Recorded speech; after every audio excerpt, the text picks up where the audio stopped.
O Brasil não se tornou um país independente assim, do dia para a noite. Não mesmo. Bem antes daquele famoso grito do Dom Pedro, a gente teve décadas de muito sangue, suor e revolta. Hoje, a gente vai mergulhar fundo nessas rebeliões que foram construindo, conflito por conflito, o caminho para a independência. Olha, essa pergunta que está na tela, ela é a chave de tudo. O que faz um povo pegar em armas? No Brasil colonial, a resposta para isso mudou e mudou muito com o tempo. Sabe, no começo era uma coisa mais local. Um grito contra um imposto injusto aqui, uma disputa por terras ali. Mas essa pequena faísca de insatisfação, com o tempo, ela virou uma fogueira. Uma fogueira que queimava com um desejo de liberdade total. E é essa jornada que a gente vai acompanhar agora. Para a gente entender essa história direitinho, vamos seguir este roteiro, ok? Primeiro, vamos sentir o clima, a tensão no ar. O que foi essa crise do sistema colonial? Depois, a gente vai ver as primeiras faíscas, as chamadas revoltas nativistas. Em seguida, o incêndio, com as novas ideias das revoltas emancipacionistas. E por fim, vamos ver como tudo isso deixou a gente ali na beirinha da independência. Bora começar? Antes da gente falar de batalha, de conflito, a gente precisa entender o cenário. E olha, o cenário era tenso. O sistema colonial português, ele já estava, sabe, todo rachado, mostrando sinais de desgaste por todos os lados. É muito importante entender que essas rebeliões não foram eventos isolados, um aqui, outro lá. Na verdade, elas eram uns sintomas, sabe? A febre de um corpo doente. Elas mostravam que a relação entre a colônia e Portugal já estava fraturada e que aquela lealdade cega à coroa, bem, já não era mais uma certeza para todo mundo. Vamos começar então com o primeiro tipo de conflito. E aqui, o ponto principal é o seguinte: ninguém, ou quase ninguém, falava em independência. A briga era para resolver o problema imediato, sabe? O problema que batia na porta de casa.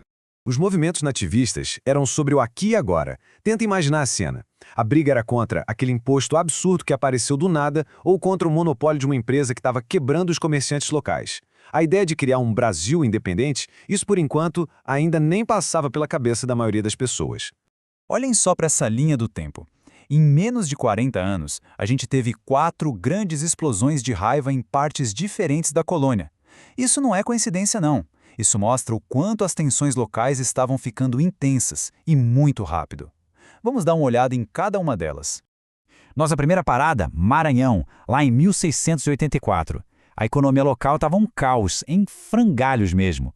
A coroa promete ajudar criando uma companhia de comércio, só que na prática a empresa vira um monstro monopolista, sufocando todo mundo. Liderados pelos irmãos Beckman, os colonos se rebelam e expulsam a companhia. Por um momento, pareceu uma vitória. A coroa até fechou a empresa. Mas a mensagem final foi brutal. Os líderes da revolta foram enforcados. Uma mão afaga, a outra esmaga. Agora a gente vai para Minas Gerais. A corrida do ouro transformou a região num verdadeiro barril de pólvora.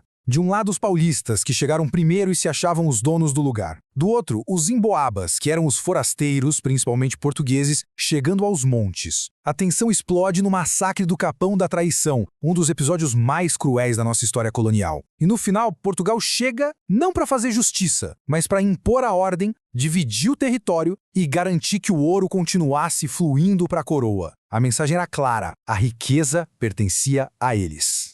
Lá em Pernambuco, a briga foi entre o poder antigo e o dinheiro novo.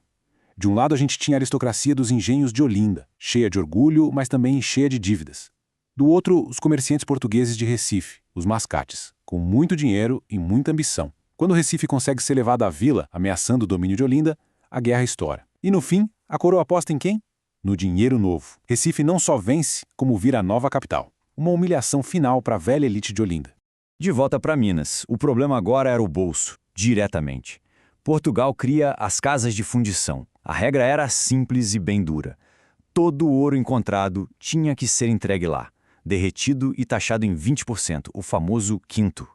E o ouro em pó, que era usado como moeda no dia a dia, foi proibido. Isso simplesmente paralisou a economia local. Filipe dos Santos liderou a revolta, mas a resposta da coroa foi um espetáculo de crueldade.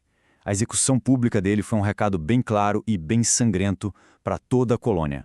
As revoltas nativistas, como a gente viu, abalaram as estruturas. Mas o que vem a seguir é outra coisa. O jogo mudou.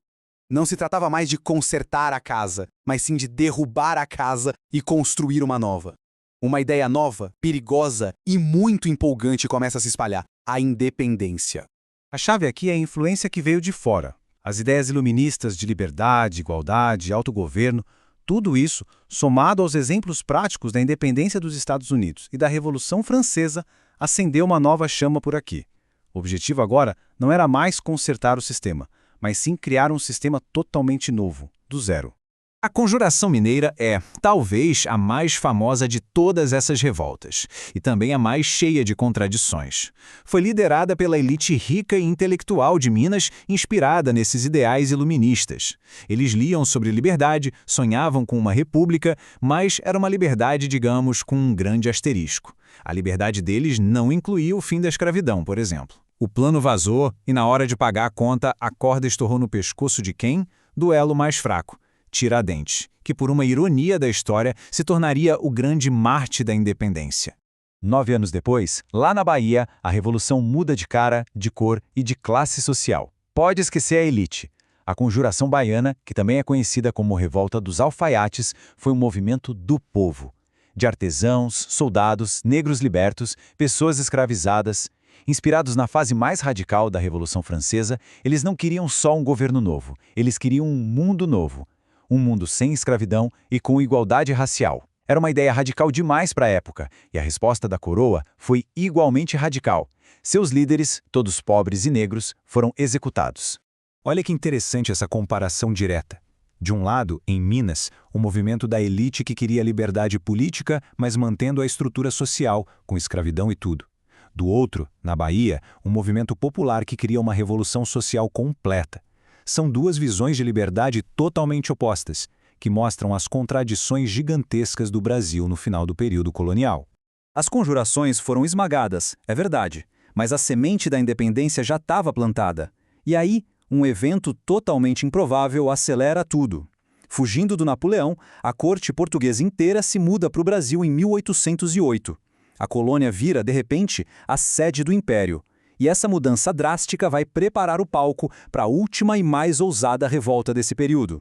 A Revolução Pernambucana de 1817 foi um passo além. Ela não ficou só no plano, ela aconteceu de verdade. Por 75 dias, Pernambuco foi uma nação independente, com lei própria, bandeira própria, tudo. E o motivo? Uma revolta geral contra os impostos altíssimos que eram cobrados para bancar todo o luxo da corte lá no Rio de Janeiro.